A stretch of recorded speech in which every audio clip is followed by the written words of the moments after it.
before our second shiur, we're going to start discussing preparations for a bracha, and while we go through certain preparations, we'll deal with also other halachas that are relevant. So regarding the first preparation for when one makes a bracha, we're going to discuss about how one should have a clean mouth and where is the source for that, and what's related if you realized that you forgot to make a bracha while there's food in your mouth. What should you do? What's the story? As a short introduction of how we're going to structure the shiur moving forward, the first 5-10 minutes will give halacha l'maaseh, and subsequent to that, we will discuss in depth the halachos which we are about to discuss in the 5 to 10 minutes. I guess the first part will be halacha bites, and the second part will be a deep dive into the halachos. So let's get into the halachos. Before reciting a bracha, one has to make sure to have a clean mouth before reciting a bracha. So for example, what would be a good case? I'm having a bracha party. I have cookies, apples, melon, and water, all different brachos that I have to make. After reciting mizonos on my cookies, I should be careful to finish chewing and swallowing the cookie before making the next bracha on the apple. And, especially with kids, or maybe not, maybe you just enjoy desserts by the tea room, one should be careful to finish chewing. One may, get overly excited to eat that next food before they finish chewing what they have in their mouths, but really one should wait in order so that they can make the bracha properly. Another example in the morning comes up that, there's this morning filth, I guess you can call it, and one should wash out their mouths with whatever they desire, whether it be mouthwash or water, brushing their teeth. All will be equivalent and acceptable to in order to cleanse one's mouth before davening, in which one's going to say a lot of brachos. There are two more cases that I'd like to discuss, and this has to do with the forgetting. It's a hot day. I forgot to bring a water bottle with me, and I finally get to a place that has water. I quickly go to the water fountain or grab a water bottle, buy a water bottle, and start drinking to quench my thirst or gulping it down. But wait, I forgot to make a bracha. I have water in my mouth still. Wait, should I swallow it and then make a bracha afterwards? Should I just make a bracha achrona? Do I make a bracha rishona? Do I make only a shahakol, or do I make a bereit fashos only? What happens if I don't want to drink anymore? If there's no more water left in my water bottle, what happens? What brachas do I make? Should I just move it to the side and make a bracha? That's the first case. Second case, I had a very long day at work, and come home, my wife has prepared a delicious meal, a surprise. I sit down at the table, and without thinking, I start eating. It's a delicious steak that's just waiting to be eaten. And I start chewing, and I wait a minute, I forgot to make a bracha. I was so caught up with whatever it may be in my mind that I forgot. What should I do? Do I move it to the side? Do I swallow it? Do I spit it out and make a bracha? Let's see what the case will be here. So in these cases where you put food in your mouth and you forgot the bracha, there's going to be three scenarios. One by liquids, and we're going to have two separate halachas by foods, depending on how repulsive it is when you spit out the food. So by liquids, this is the most complicated case. If I have more liquids to drink, if I have more water to drink, in the case of water, I should spit out the water and recite the bracha on the remaining water. If I don't have any more water, I'm down to my last drop in my water bottle, then I can, if there's no more, so I would swallow it. However, if you have a small amount in your mouth and you're able to move it to the side and still make a bracha, obviously without choking, chas v'shalom, then one should do that as well. Then one should do that and recite a bracha before he swallows that last drop. Regarding in a case where I have no more and I have too much in my mouth, I can't move it to the side to make a new bracha. What bracha should I make after I swallow it? Do I make, according to the Shulchan Aruch, you'll make a bracha achrona. According to the Ramah, you'd only make a bracha rishona. However, the Mishnah Berurah writes that we do not paskin like the Ramah here, and we would only recite a bracha achrona. So l'maaseh, we would just make a bura nefashos. In my case, for example, by foods, by solids. So in a case of steak, for example, so I guess by steak, because if I would spit it out, it would be something that would be repulsive to me personally. So then everyone would agree that I can just move the steak to the side and recite the bracha, especially if it's chewed, especially if you chew up the food. That I think everyone would agree, like, ABC foods, already been chewed foods, no one would really want to eat that. So you just move it to the side, recite the bracha rishona, and after swallowing it, if you had enough to make a bracha achrona, you'd make a bracha achrona subsequently.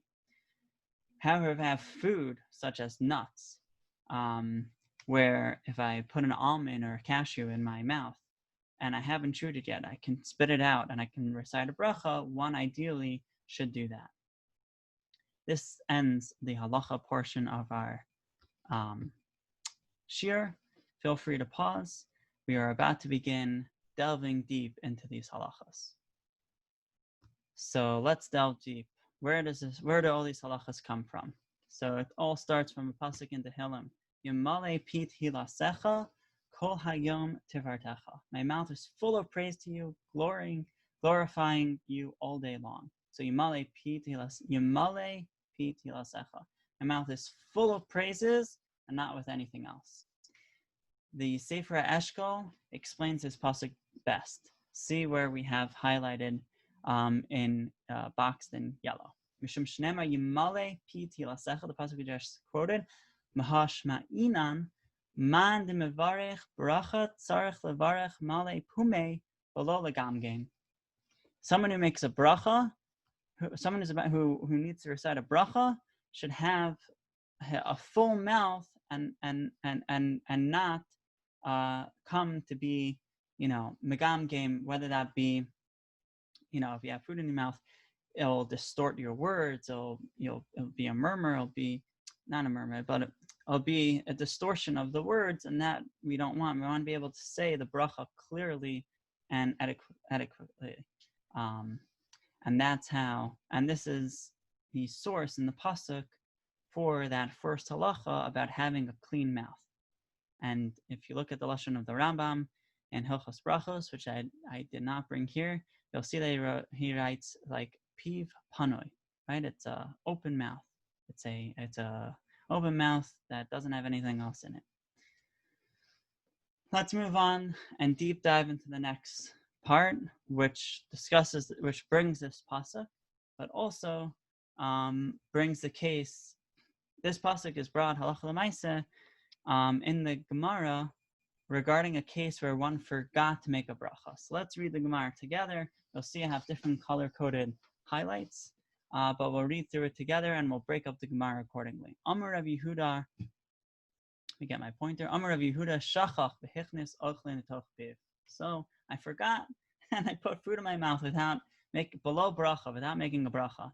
Misalkin l'tzad echad. I should move it to one side and make a mevarich. So now we're going to have three different versions of this memra, of how this was taught, and we're going to respond that there are three different, that they're talking about three different cases.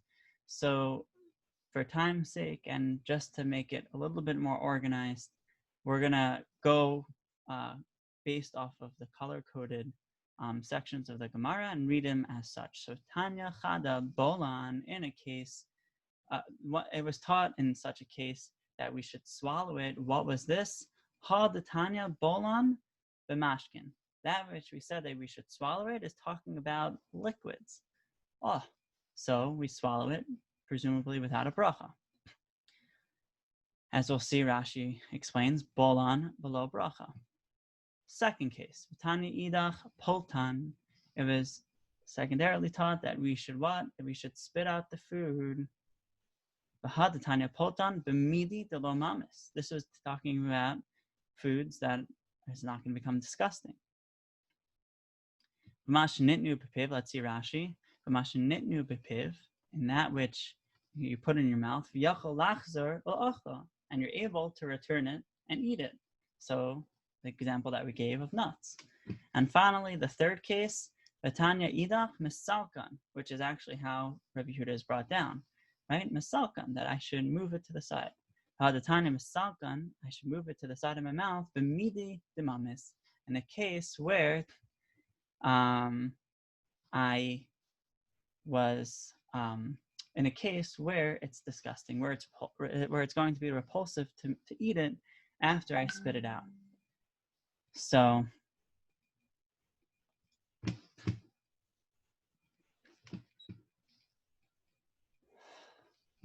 the Tanya misalkan b'midi dimamis. Fine. So those were three cases. Liquid is in my mouth, so then one would swallow it without a bracha. If I have solid foods that would be repulsive, disgusting, when I spit it out, then I should just move it to one side and recite the bracha. And three, the solid foods that one will eat even after taking out of one's mouth, I should spit out the food, recite the bracha, and continue eating. That's in a case where it won't be repulsive to me if I spit it out. But b'midi lo mamis asks the Gemara, why in such a case would I not, in a case where even when it's not disgusting, why can't I just move it to the side of my mouth and make a bracha? So Targumar of Yitzhak Kaskasa, Tamei Rabbi Yosi, or Abin Mishmei Rabbi Yochanan, Mishum Shnemar Yemlא pi tihilsecha, because it's written Yemlא pi tihilsecha. From the pasuk which we brought before, that Yemlא pi tihilsecha is full, is stating that one's mouth is full.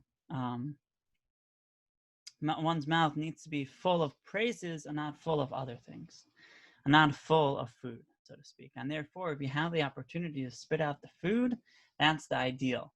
However, because of certain various factors, if you're not able to spit out the food, we don't want you to lose out on the food. And in fact, right, why, if that's the case, if Yemlא pi tihilsecha, right, if the din is, if we learn from the pasuk in Tehillim that my mouth has to be clean, has to be full of praises and not full of food, why in the other cases am I allowed to swallow it? Or why in the case of midi delomam, in the case of midi demamis, do I keep it in my mouth? Maybe I should spit it out so I can make a bracha properly. And furthermore, we know that it's aser to get hana. It's aser lehanas me'olam hazeh v'lo bracha. It's aser, as we learned in the previous shiur, to get hana from this world without making a bracha. So comes along Rashi.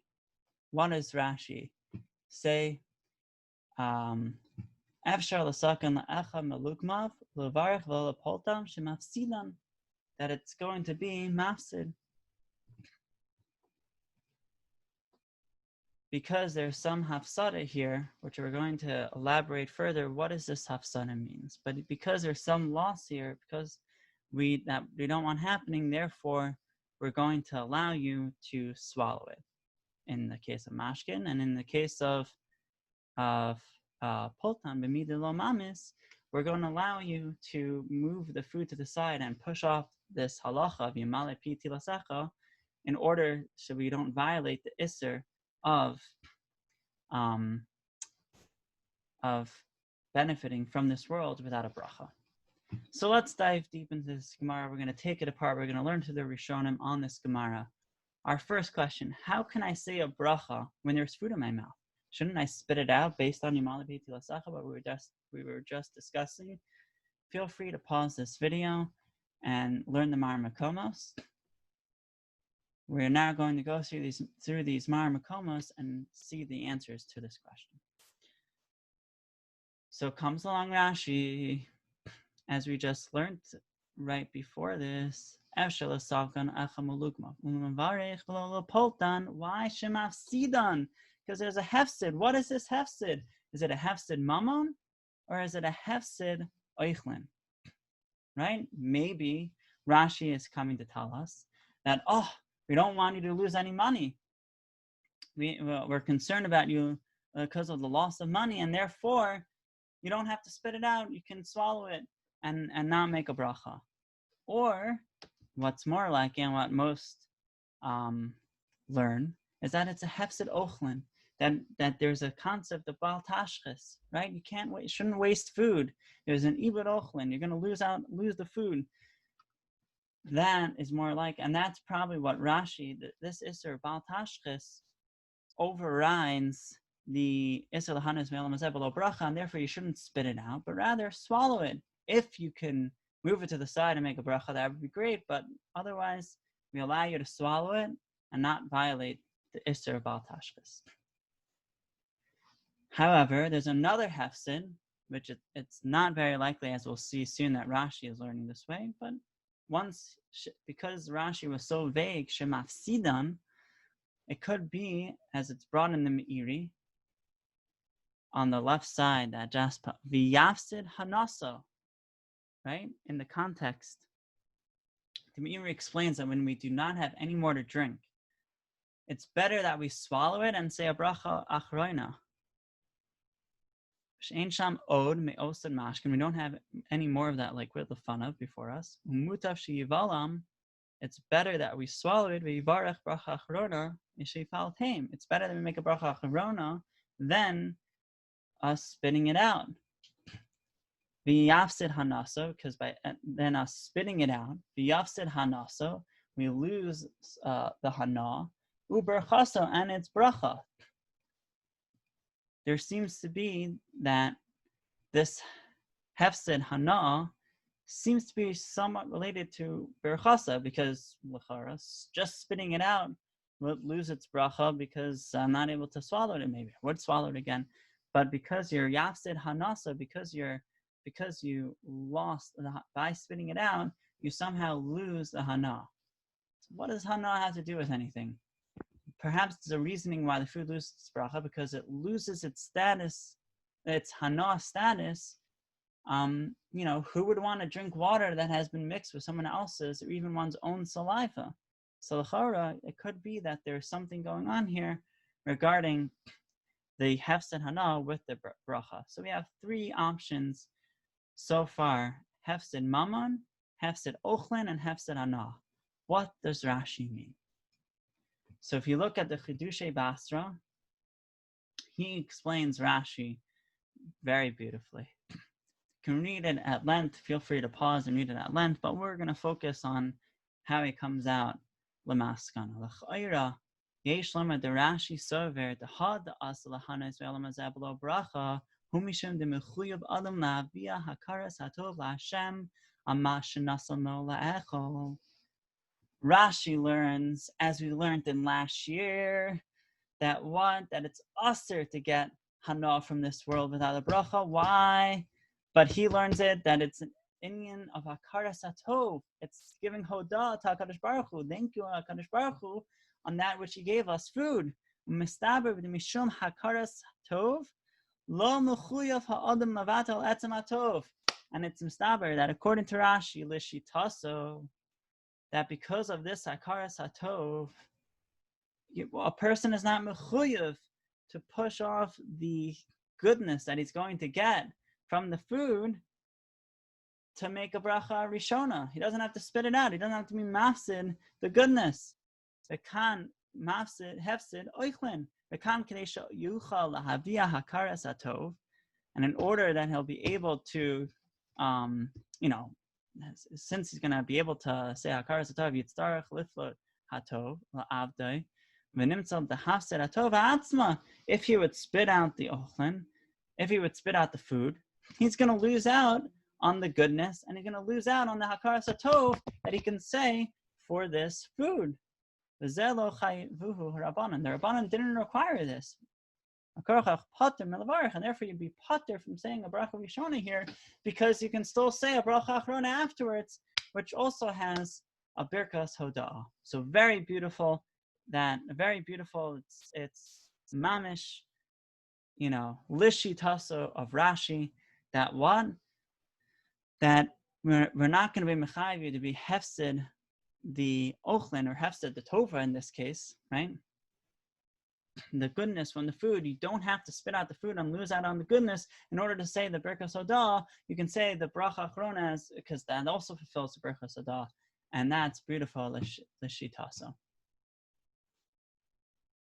Rabbeinu Hananel, as quoted by the Rosh and the Rashba, explains that once a person has liquid in his mouth, it loses its status of a drink, and it can no longer be drunk by anybody. Even if one spits it out, it's not fit for others to drink, and therefore it no longer requires a bracha. Even if I can make a bracha by moving it to the side, I'll bet with difficulty. So let's see, the Rosh as Perish Rabbeinu Hananel, see the underlined portion here. Perish Rabbeinu Hananel Zal, b'mashkin bolan, by liquids, by drinks. I swallow it, and I don't make a bracha,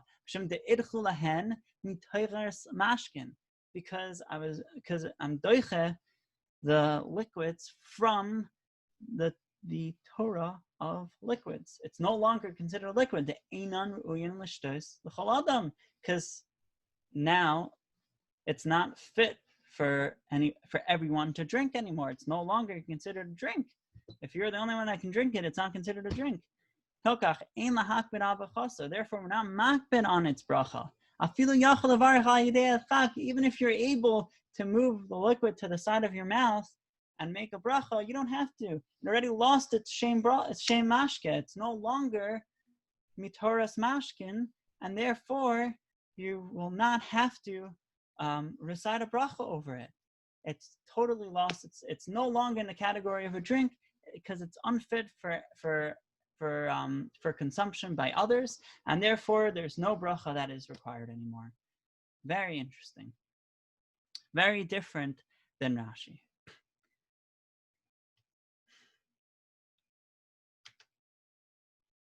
If we see the Piskei Harid, in fact, the Piskei Harid says this reasoning to our bedavka, to our question. So let's see the Piskei Harid. Had Amar on the left side, where it's highlighted. Had Amar bolin b'maya, that which we said that you should swallow water with water, that you swallow with water. Perishi she'i avshar lepoltan b'nei shemafsidan. It's not possible to be polate. It's not possible to spit it out because you're going to be mafsid. Bikash, and if you'll ask me, umishum de meisi, because it's disgusting. Deshlo yabin. Oh, how could, because it's going to be, in order that I don't lose out on the male lugmav, right? That's in my mouth of water.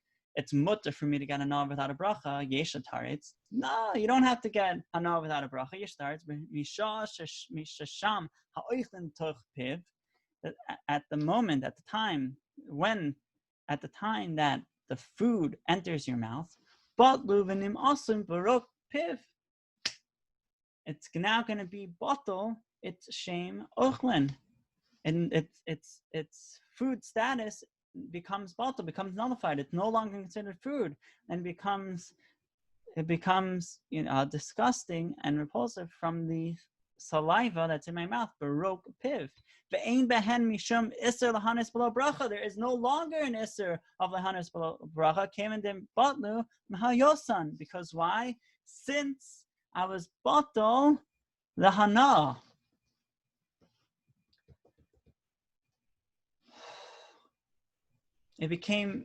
Once it becomes mixed with one's saliva and becomes disgusting, and it no longer has any isser of the hanas below bracha, since it loses its hana. When the saliva mixes with the water, it no longer carries with it any hana status. So putting this all together, when one puts food in one's mouth, the saliva makes the food lose its shem mashke by losing its hana.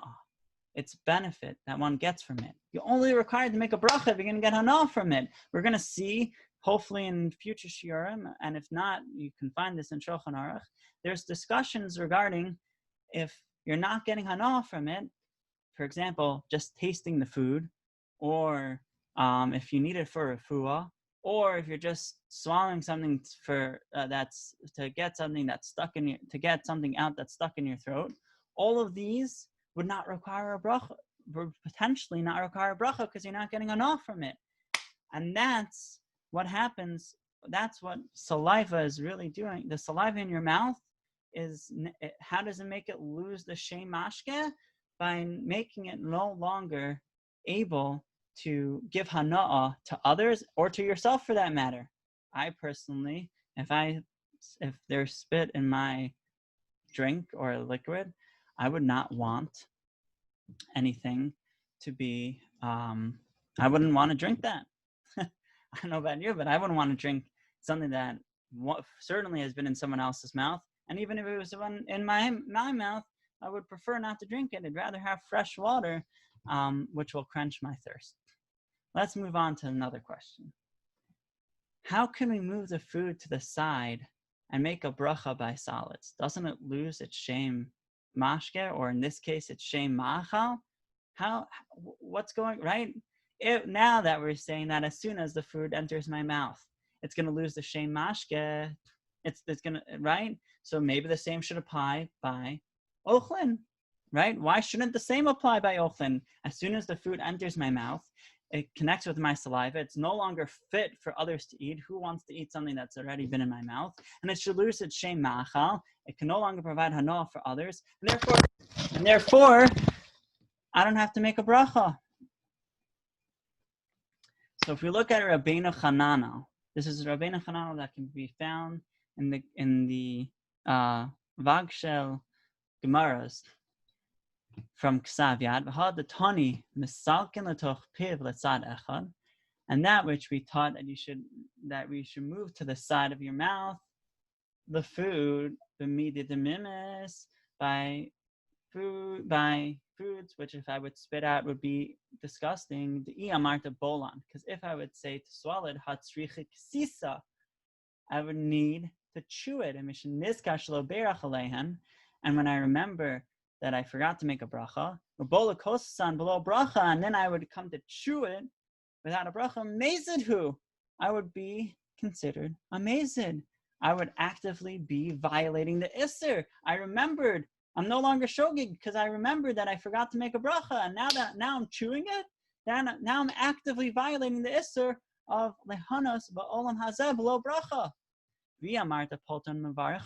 And if you say, oh, let me just spit it out and make a bracha on them, halo chazu luni linhu lepume. It's not going to be fit to put it back in my mouth, mishum demeisi, because it's disgusting. Therefore, I can move it to the side of my mouth, betoch pev, while it's still in my mouth. Move to the side while it's still in my mouth. And I'll make a bracha on them, son, chew it, ubolon, and swallow it. So we see from Rabbeinu Hananel that by solid foods one has to chew in order to swallow. Therefore, we cannot allow one to be mazed, to intentionally actively chew the food before he swallows. Once he realizes that he forgot to make a bracha, cannot spit this food out, because it will be disgusting. It's no longer going to be edible. Therefore, I can move the food to the side of my mouth or side of bracha and swallow. But by mashke, drinks, we can just swallow without any chewing. And there's no meza that's involved, and therefore we allow you to swallow it. But he's trying to answer what we're asking here, right? There's a difference between machal and mashke. By machal, for whatever reason, even though based off of the svaras before, there's an inyan of it being disgusting. By machal, perhaps it's not disgusting because you're going to be chewing it. Right? L'chara, by chewing it, I'm still going to get hana from it. And when I chew it, I'm still getting hana, I'm still violating the asur lehanas ve'elam zeh below bracha. And therefore, By mashke, where I can just swallow it, there's no chewing involved. Great, so I can swallow it and without saying a bracha. But by mashke, we can't say the same reasonings here. There's still an inyan of making a bracha because you get hana from the chewing. So, therefore, I just want to explain further what's the difference between chewing and swallowing. Why does it matter by ochlin that I'm chewing? Even the fact that I'm swallowing, it should also be hana. Is swallowing not hana? What's going on here? Perhaps we can suggest that hana by ochlin and mashkin, there's two different types of hana. By food, by solids, the hana comes from the chewing. When I chew it and I'm tasting the flavors that went into this food, that is the hana that I'm making when I make brachos over solids. But the hana over mashkin, there's no chewing in mashkin. It's just swallowing. True, when I swallow soda or some other drinks, orange juice, there's certain hana. It rolls over my taste buds and I get hana, but there's no chewing involved. It's the swallowing where I get the hana.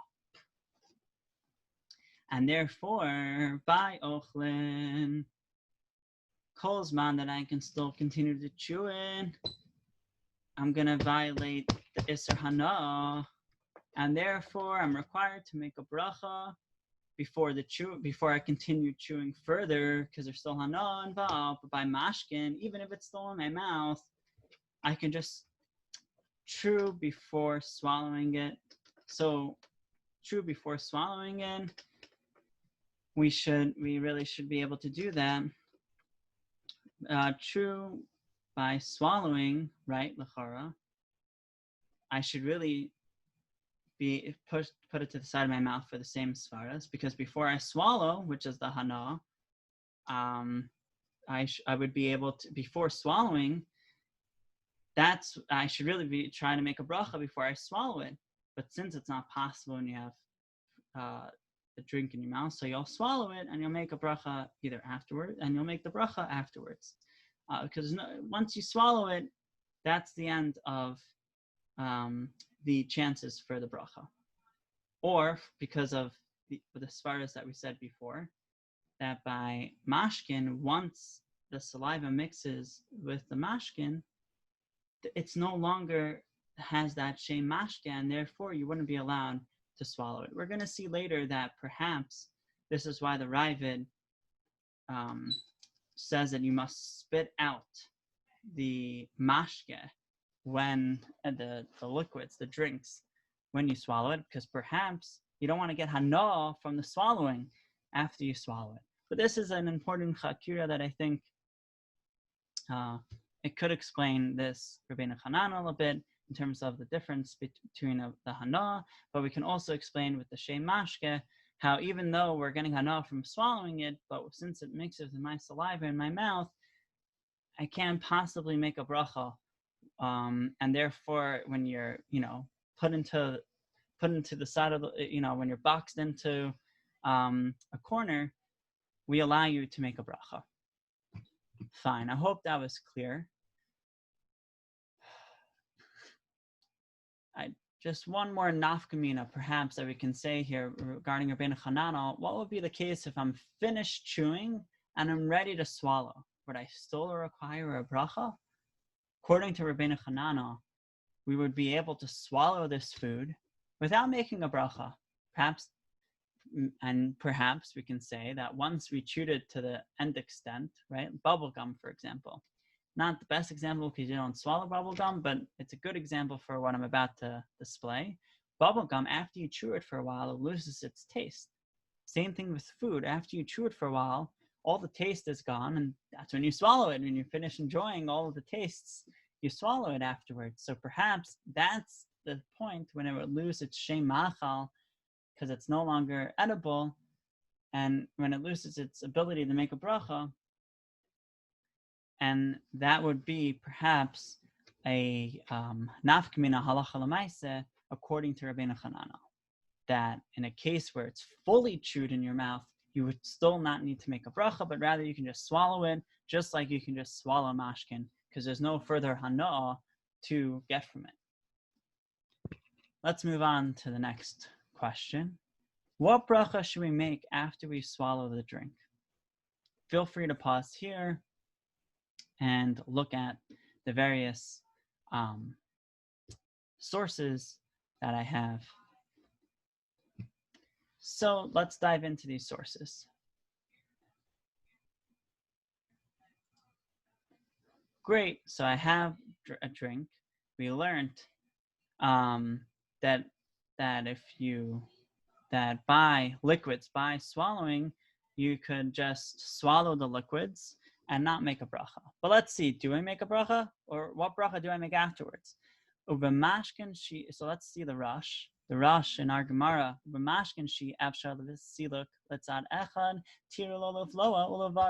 by liquids where it's not possible for me to push it to the side of my mouth, it's mutter for me to swallow it and make a bracha. What bracha is he talking about here? Is this bracha Rishona or bracha Achrona? Careful reading of the Rosh, you'll see that when he lists the Hachi Damashim Bolin Upolton Masalkan Hakol Be'inyan Echad, all of them is one inyan. Echad Shivarech Alehen. Hakol Be'inyan Echad Shivarech Alehen. Always make a bracha on them. B'mida lo mamis hitzrichu rabbanon liflot.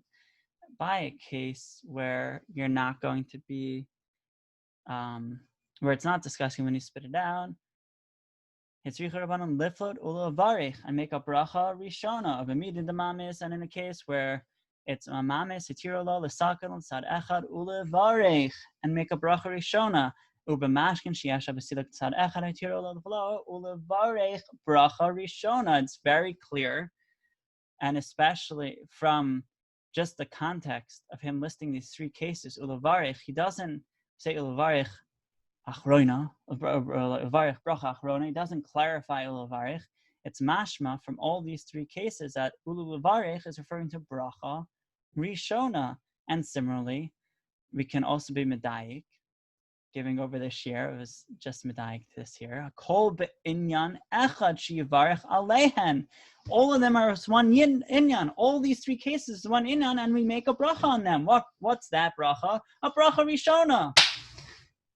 And in fact, if we look at the Shiltei HaKiburim on the Rif, in Os Daled, v'niskar b'eisha hayu amashkin b'toch piv anshlo balam. If you remember, when the mashkin is still in your mouth, but you didn't swallow it yet, that you don't make a bracha on them, the whole nidchu nidchu. V'chein yeradas maimoni, v'harash, but the Rosh, kasad l'mevarech alehen, bracha hayirula alahem b'tchila. Then you make a bracha on them, on a bracha, what? A bracha hayirulahem b'tchila, in the beginning, that which is a bracha rishona, the bracha which is fit for them, for bracha rishona, kevan sheniskar ad shlo balan. Since I remembered while it was still in my mouth, therefore, there's a kamat. It's kamat, like it's over less yasan, I guess, and you can, as some learn this, and I would have to make a bracha rishona after I swallow it. Take a pause here. Look at the blue of the Rambam. How do you think the Rambam paskins? Does he paskin bracha rishona or bracha achrona? So, im hayu mashkin bolan umevarech alehen basov. So shachach, let's go back.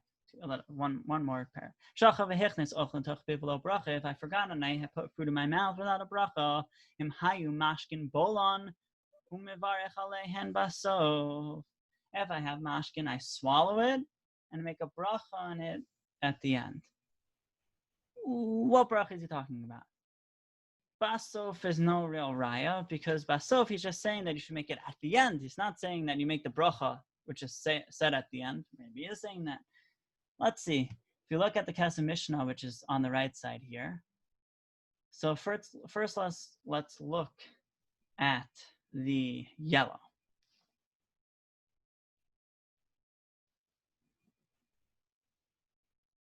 Actually, let's look at the non-yellow first. The non-yellow, the regular highlight, Rabbeinu shekasav mashkin bolan mevarach alein basof. Yoter ner lomar de mevarach bracha rishona basof ka'amar dim lokain hachi havalei meimar. Because if you wouldn't have said this, then this is what you would need to say. Ve'ena mevarach ela bracha achrona bilvan. That you only make the bracha achrona. He would have.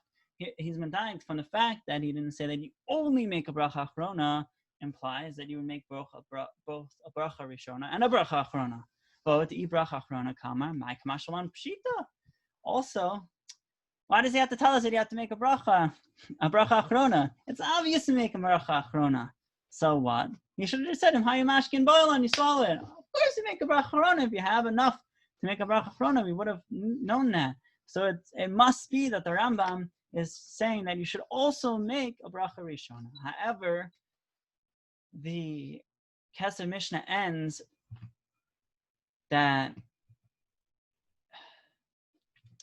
V'nir the Ma'acha Shefshel Lefarish Divrei Rabbeinu Shehem K'Divrei Rabbeinu Chananel Tfei Adav Lefarshim Kain V'chein Kazav Rabbeinu Manoach Shu Das Rabbeinu.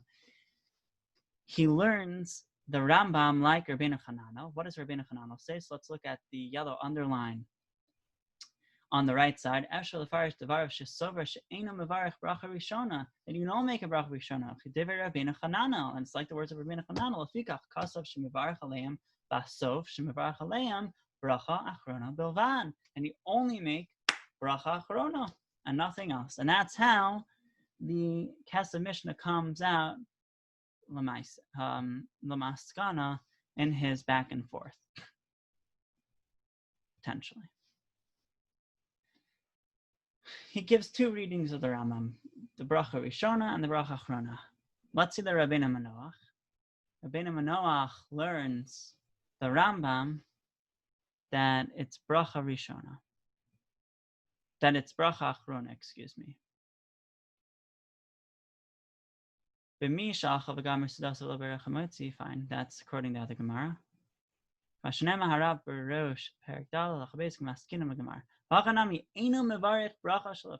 Here also we don't make a bracha beforehand, unless you're going to continue drinking. That the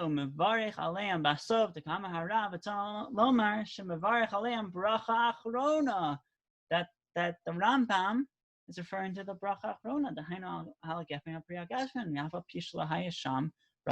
Even though you don't make a bracha beforehand, you still make a bracha achrona. So how do we paskin? Great, we went through the sources extremely well. Feel free to pause. Look on your own at these sources and come back. So let's dive into the Shulchan Aruch. Shulchan Aruch Kofayin Beis Mishahechnes Ochlin Mashkin Lepiplo Bracha. Look at the boarded squared lines. Shachach v'Hechnes Mashkin Toch Piplo Bracha. If I forgot and I enter and I put into my mouth without making a bracha, bolan, I'm going to swallow it. Ve'ena mevarich aleihem bracha rishona, and I don't make a bracha rishona. Who is this like? This is like Rabbeinu Chananel. See the Magen Avram. Mishum, bolan, see Mishum de idchiluhu. I didn't underline it, but it's the first line. Mishum de idchiluhu mitaras mashkin, de ein ru'uyim lishtos l'chol adam, hokach ein lahakbid afilu yachol levar haydei adchak. Based off of the Rabbeinu Chananel's reasoning, that it loses its toiras mashkin, and therefore it's not fit for anyone to drink or to eat. Therefore, I don't even have to make a bracha. I don't have to make any bracha beforehand. That's how the Shulchan Aruch paskins. Haga, however, the Ramah yesh omim de mevarech aleim, that you make a bracha nemchenira ikar, and that's what appears to be ikar. That's the Rashba b'shem Arayvin, the Rosh, and the Rambam in Perek Ches and Hilchos Brachos. So we see, how is he learning the Rambam? That you do make a bracha rishona. How does it, and like the Rosh, let's take a look at the Magen Avram. V'harayvid kasav dafka k'she'ein lo mashkin yoter lishur. They don't have any more to drink. V'hu dachak l'mashkin halalu, and only have left that which is in your mouth. Avalim yeshlo yoter, yeah, but if you do have more, yoter yaflid, spit it out, below yane, below bracha, and you shouldn't get on without a bracha, mashkin, because of a little mashkin, v'chein roi, linhoik. You shouldn't get enough, even with a little bit of mashkin, even if it's a tiny bit, still should not get hana without a bracha. V'chein roi, linhoik, shol lahachnis atzmo b'machlokes. And similarly, it's fit to do this, that even if you do have it in your mouth, you should spit it out rather than to come to the machlokes between the Shulchan Aruch and the Ramah. Just spit it out, no machlokes of what you should do afterwards, whether you should make a bracha rishona or bracha achrona afterwards. And that's how, if you do have more, we do pass him like the Magen Avraham. Let's see here. The Chai Adam. Shachach v'hechnes ochlan pivelo brachim hu davar sh'afim yaflit oso le'yam ma'os yifal tenu liyado yivarech alav tichse yemali piti l'secha. So if you forgot and you put food in your mouth without a bracha, if it's something that you can just spit out and it's not going to be disgusting to you, you should do that because it says yemali piti l'secha. And if it's something that you can move to the side of your mouth, it's usher to waste food. And if it's a drink that it's impossible for you to move to the side of your mouth, if you have more mashkin, then you do waste it. And if you don't have more, then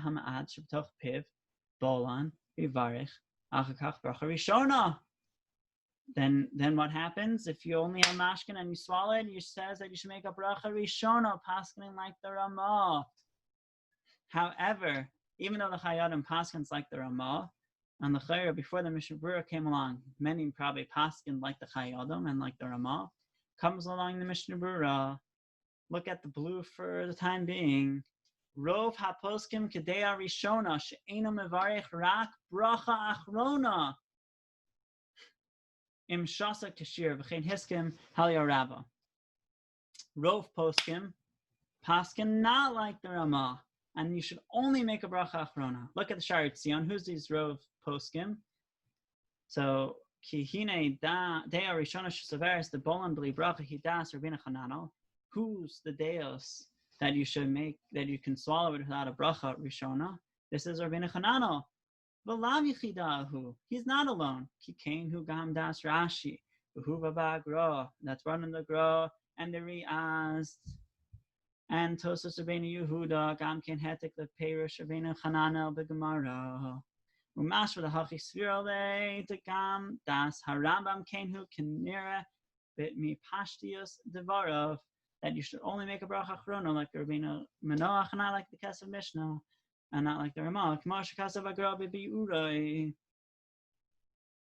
V'chein kasav ha'kesef Mishnah b'shem Rabbeinu Manoach v'gam das ha'raive ba'asagos l'dina kenhu. And skip two lines to the next underline. V'gam mistimas ha'smag v'or zerua v'ara'ah masha gam ken d'mefarshe bolen b'li bracha klal kedas Rabbeinu Chananel v'Rashi v'mlo hachi haya lehu l'farish. So we have the Rabbeinu Chananel and Rashi and the Piskei Riaz and Tosas Rabbeinu Yehuda, which we didn't see, and the Rambam. All of these Rishonim paskin that you don't make a bracha Rishona, but only a bracha Achrona. And therefore we paskin that even if you have to swallow it, but only make a bracha achrona. One more halacha that's learned that the Mishnah Berurah brings that we wouldn't have known from the Shulchan Aruch.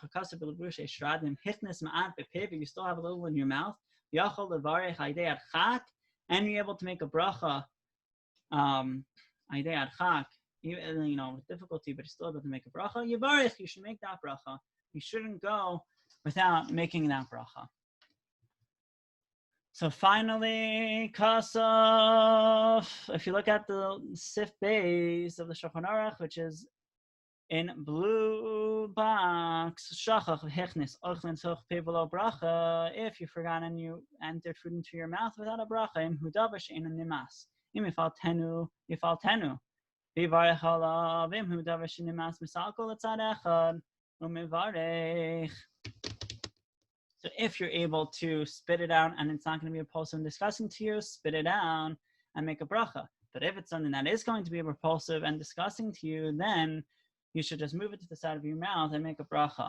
So this is how we got to the halacha l'maisa. So in summary, how do we pass in halacha l'maisa that by mashkin, if you have more, then you pass like the Ravid and the Magen Avram and the Mishnah Berurah, that you spit it out and recite a bracha. And we'd said this in order that you should avoid machlokes, right? Because if you would keep it in your mouth and you would swallow it, now you'd have a potential machlokes machlokes between the Shulchan Aruch and the Ramah, whether you should make a bracha achrona or bracha rishona. But if you don't have any more, then you just swallow it. Again, going along with the Shitas Haravid, Shulchan Aruch and the Mishnah Berurah. Again, we didn't see the Shitas Haravid inside, but it is back there in the Rambam for those who want to look it up. Finally, if you move to the side, if one is able to, we saw the Mishnah Berurah brought from the Levishe Stra that if one is able to move it to swish it to the side of his mouth and make a bracha, he should do that. Again, how do we paskin? Mishnah Berurah writes that if you have to swallow your water without making a bracha, you would make a bracha achrona afterwards, not a bracha rishona, not like the Ramah, not like the Chayyim, not like the Kitzur Shulchan Aruch, which we do not see, but you can see that he also says that you would make a bracha rishona like the Ramah, but we don't pass him that way. Of course, if you did, that would be all right, but then you'd be mesupik, whether you should make a bracha rishona and a bracha achrona, which you would not do. You would only make one or the other. What about food by ochlin? If it's something which if you would spit out, it would be disgusting, you should move it to the side of your mouth and make a bracha rishona. If it's a something which would not be disgusting, you spit it out, so it's like nuts and whatnot, then according to everyone, you would spit it out, recite a bracha rishona, and then put it back in your mouth. Thank you so much for listening.